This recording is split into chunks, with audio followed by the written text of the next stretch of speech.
Hello and welcome to another For Good podcast. As Melbourne teeters on the brink of another short lockdown, we're already working from home in anticipation. Plus, I've got a cold, so I've got to stay away from everyone anyway. But this is a chance that David thought we might do a little show and tell episode. We'll also do our best for those of you that listen to the podcast.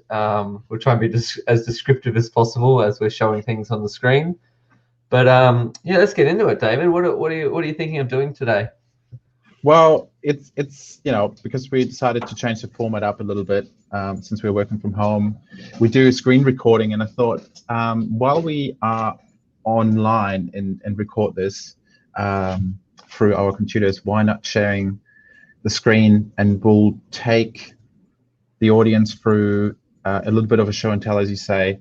And I think the idea today is to kind of like open up Google, in a browser, and just pretend we are a user looking for a specific service in a suburb, and just take you through how the search results are panning out on desktop and mobile, what to look for.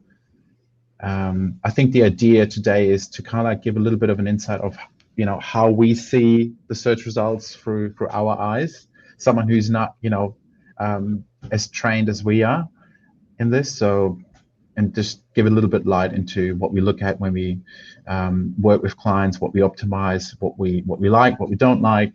I think it's highly personal, but sometimes it's helpful for someone who's working with us or who wants to work with us and partner up to just get a better understanding of what we actually do.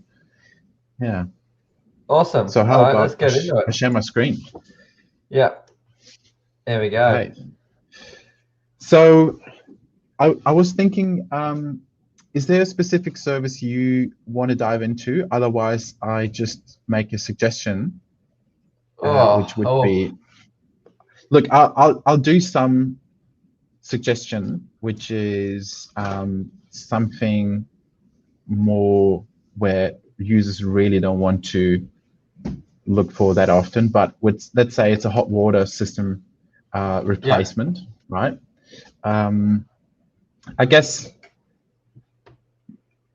the first thing I think we want to understand is that obviously now we are on a desktop device, and Google can obviously track where I'm currently from. So it says Melbourne, Victoria down here, and at the same time, I'm in an incognito browser, so my history in that browser won't be safe moving forward, but it might have access to the history backwards, especially with the IP I'm browsing from, the time of day, the location. So there's a lot of information the browser or Google will already know about me as a search user, outside of just putting it in a keyword into the search results form here. So I think, what would someone search if they're looking to replace the hot water system? I guess the first thing they might do is to understand if their system is, probably broken, what's wrong with it.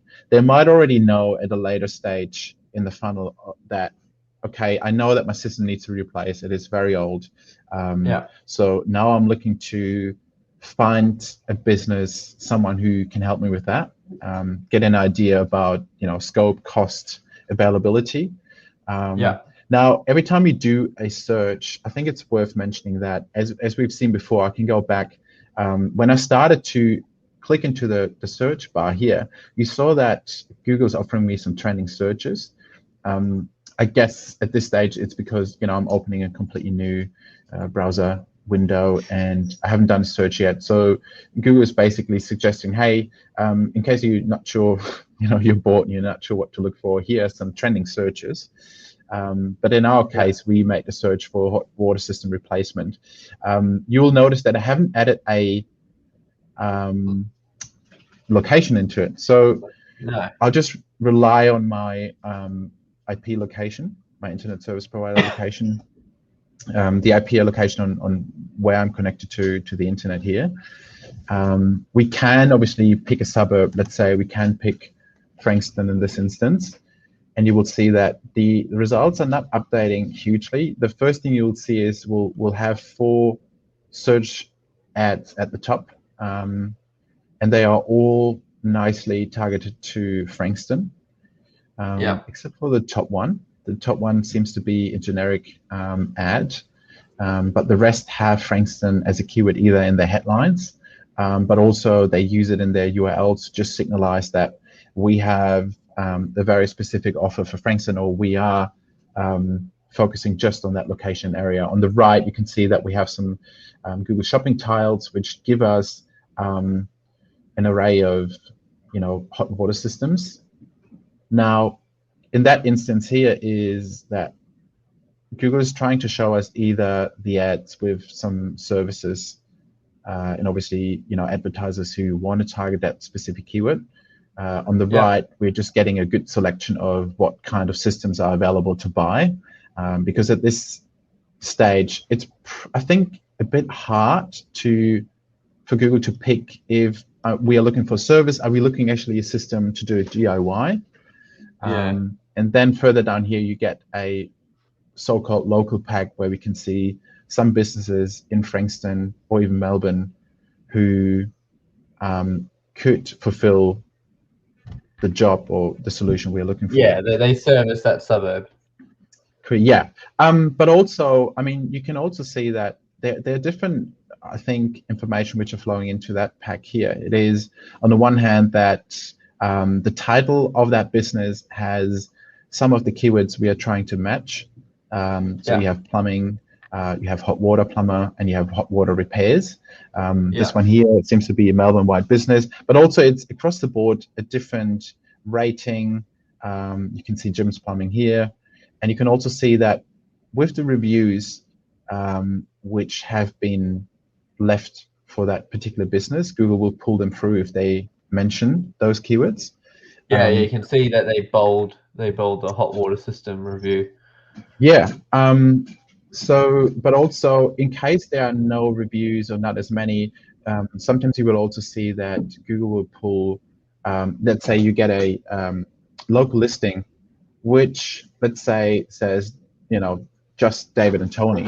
It doesn't mention any plumbing or repair, but then Google can see that the website is mentioning those services or keywords, and therefore it will still show that in the results. Now we are on a desktop device at the moment, so everything on the mobile will look quite different. Especially, you can see there's one ad with a phone number. Everything else here does show the phone number, but at the same time, it has the call to actions to go to the websites. And then further down, it changes that on the mobile. You get a call option. Correct. And now we see that before we get shown any organic results, Google is giving us, hey, people also have been asking related questions to the query you have just added to the search. And then from there, we'll see the organic results. I guess that the first thing we can do here is to talk about the organic listings. We can also talk about the ads on top, where what they differentiate from others and what we like and don't like. Because why don't we do the ads first? Because we're gonna spend too much time on this, so we could do the organic bit in a follow-up episode. Sure. Yeah. So I think because we can dive into some of the landing pages. I don't want to click on those particular ads now, but we can look up the websites ourselves, like Plumber Frankston Suburb, and you can see they go to a hot water page. So let's say one which sticks out for me right now here is everything which mentions a number or percentage. So you can see that one says 100% upfront pricing, which I quite like. Obviously, the idea here is that because you are competing with, 3 other businesses in the same area for the same keyword, even though you're not ranking number 1, it doesn't mean you're not getting a click. It's interesting that all these ads are quite similarly structured, because quite often you get ads that are, I guess, a higher ad rank and get a lot more features turned on, where it seems like this is a very level playing field for all 4 ads. Yeah, I think what it also tells us, looking at, and we are just looking at from a business perspective, so we're going away from the view of someone who's looking for a solution to a business who would like to advertise and be displayed on that page for that search query, that it shows me with everything going on here that it is quite a what's a good word, competitive niche or keyword. So people are already spending money on ads. You can see that Google is showing these product tiles. We have some local businesses who are either from Frankston or targeting that specific suburb.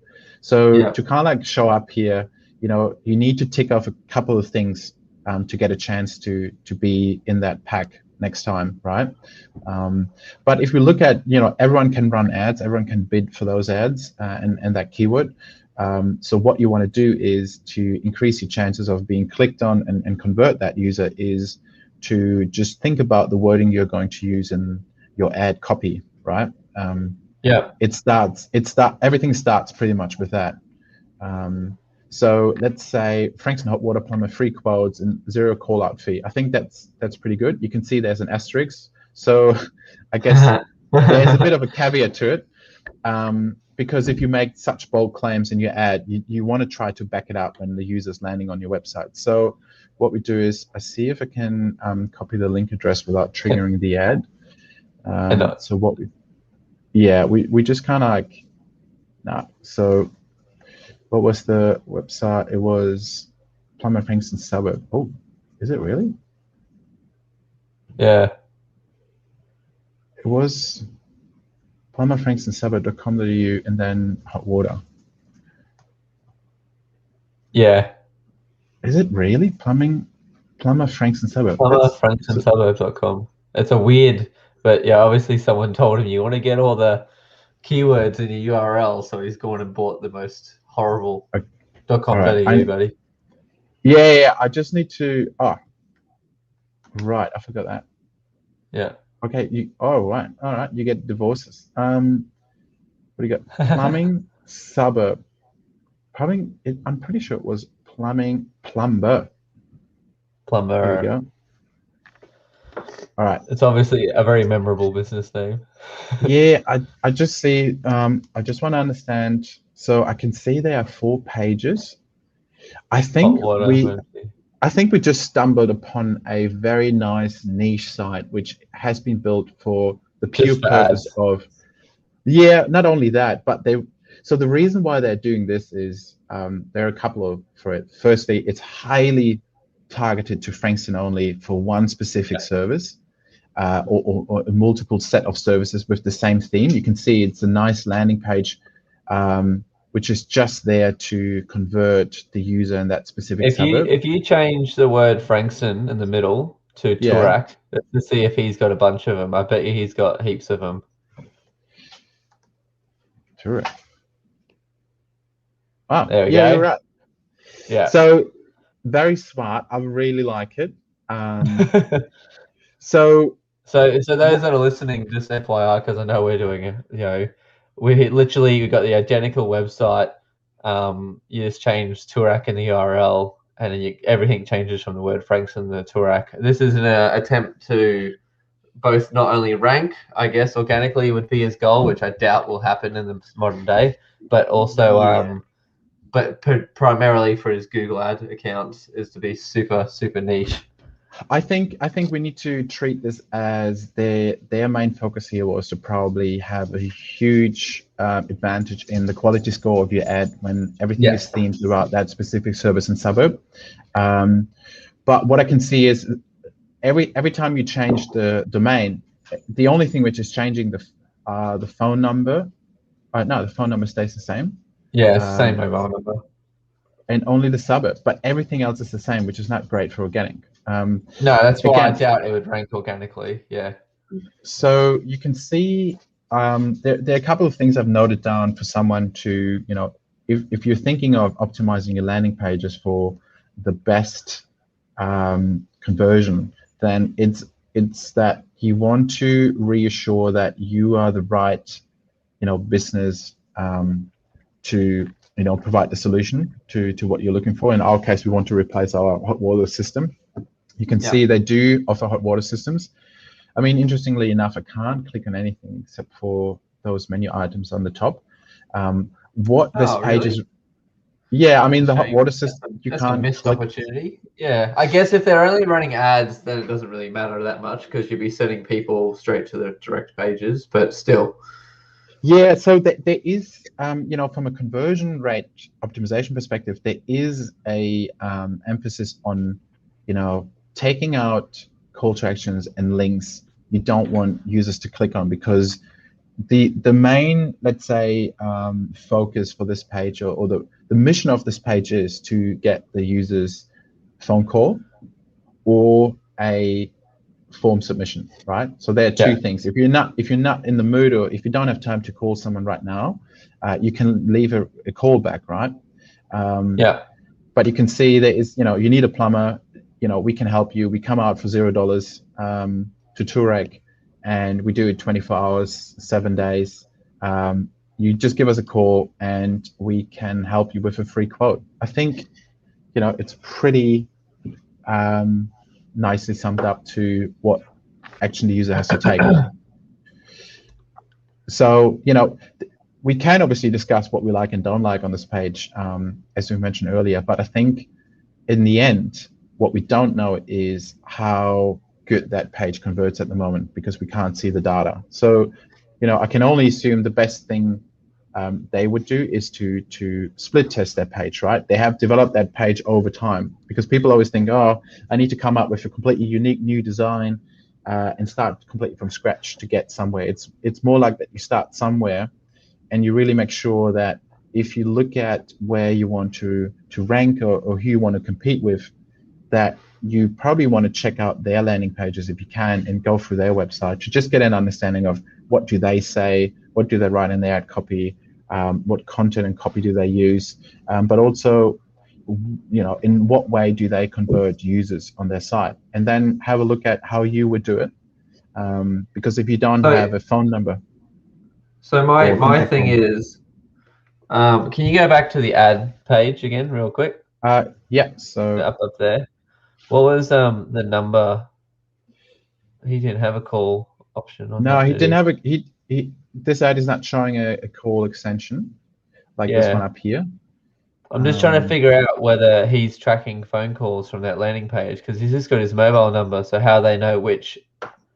But you came via organic. Can you view the source and see if it's got some tracking code there? So the only thing we can see here is, so he has a class called phone number. I would assume that if there's no on-click JavaScript within that tag, which would trigger an event or a script, let's say a phone tracking script, you can see the phone number is not changing either. So it's not something they are pulling through Google as a free service.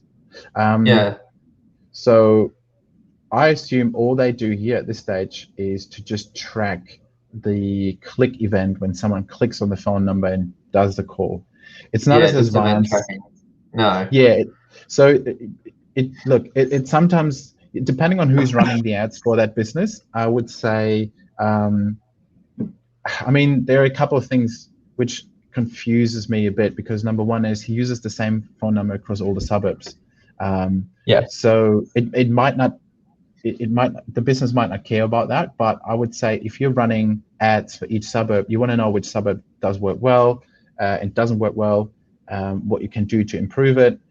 You want to make sure that every suburb has either a different class, let's say phone number Frankston, but also it has a different phone number, and then therefore you can track over time how many times Frankston has been called through what ad at what time of the day. So we'd hope that they're doing on-click tracking, which we can't see here, but looks like it's a bit like they're just relying on the client who's a plumber to say, I got this many calls, just on his own tracking, like his own little paper diary going, I had this many jobs in Turak, this many in Frankston, and hoping that it's equaling more than what he's paying in advertising. It's good to remind our listeners that plumbing is extremely expensive in Google Ads, because it's highly competitive and everyone competing bids really aggressively too. So it is not uncommon to see cost per clicks going like from anywhere from $15 a click up to $80 a click for a Yeah. plumber. Yes. Yeah, that's very true. So I think we also used a very specific keyword. Sometimes you get users just putting in hot water system, Can right? you just change the word Franks in the Turak just to see if he's got enough budget to show up in those areas he's obviously targeting? Yes, he does. Yeah, there we go. And So he he's also has a phone extension now. okay, and it's the same number. So he's not doing dynamic phones then to track No. phone calls. So to explain how it works with dynamic phone numbers is that Google, in this case, can display a set of different phone numbers to different users at the same time, and therefore you get a better understanding on, what keyword, not only what time of the day, what keyword and campaign the user clicked through, but also you can track the number individually back to that user. So you know that that specific ad, or over time, ads have brought in through that phone number that much money, and it helps you to better understand, where the user came from, Yeah, what kind of strategy or campaign you ran to get that, inquiry, and also in the end that sale. And then you can yes, just, for your own sake, create a spreadsheet saying that, all right, I've done that many inquiries, I've received that many inquiries for these channels. It might have been organic, it might have been paid. The dynamic phone number can tell you that, and then you can then say what channel brought me what inquiry and sale in the end, and then yeah. you I can think understand where to invest. that's the biggest thing I would recommend that I'm seeing as an opportunity for this scenario for the ads. He's got all these unique pages and like literal copies of sites. I'm assuming they're WordPress sites. Just copy paste, edit suburb, but to not know how many calls you're getting from which keywords, which pages, and all that sort of stuff. It's not much extra money, especially when you're considering how much he'd be spending on ads for these sorts of searches. So if it's a very important thing to do, and it really gives you a lot of valuable data. I think just to kind of close this up, because I noticed while we were doing this that we need to be careful not to get dragged away into many other things which we do notice and want to discuss about. But I think as a takeaway of what we've just shown is the fact that obviously we don't encourage you to go out there and click on all the ads and just trigger them, because that will cost your competitors money. I think what you need to understand is that you can see how others have done their acquisition strategy over time, what they're doing, what seems to work for them quite well, even though you might not be and we not agree on their layout, their setup. It might not also be best practice. It might also just work for a week or a month because Google will come behind these domains which have been set up. But again, you can't see the strategy behind every individual business. I think what you can see is that these are the sites you're competing with. So you need to understand that what do they mention in their ad copy, which could cost you ad rank, but also relevancy and maybe the click, to the others, because they mention free, call out and free quote, but you're not mentioning it within your ad copy. So you need to play around with that. You need to test that, and just have a good understanding of what your competitors do and be aware of that. Yeah, no, What it do sounds you great, think? David. Yeah. Yeah, definitely. And you'll notice the effort we went to not click on that ad. We're good people, especially when you're talking about plumbing. But I say Yeah. we wrap up the ads here, and then Yep. we'll continue in the next episode, and we'll pick someone that we can look at their organic strategy and sort of pick that apart and give some Yeah, information on definitely. that. Because All right? the coolest part is seeing businesses who do not only run ads very smartly, but also have a really good visibility in organic to back it up. So you have that beautiful trifecta of ads, organic listings, but also you have your business listing ranking for it. Yeah. Cool. All right. We'll catch everyone in the next episode and we'll have a look at some organic results and pick that apart. Hope you found this valuable and we'll see you in the next episode. Bye. Cool. Thanks, Tony.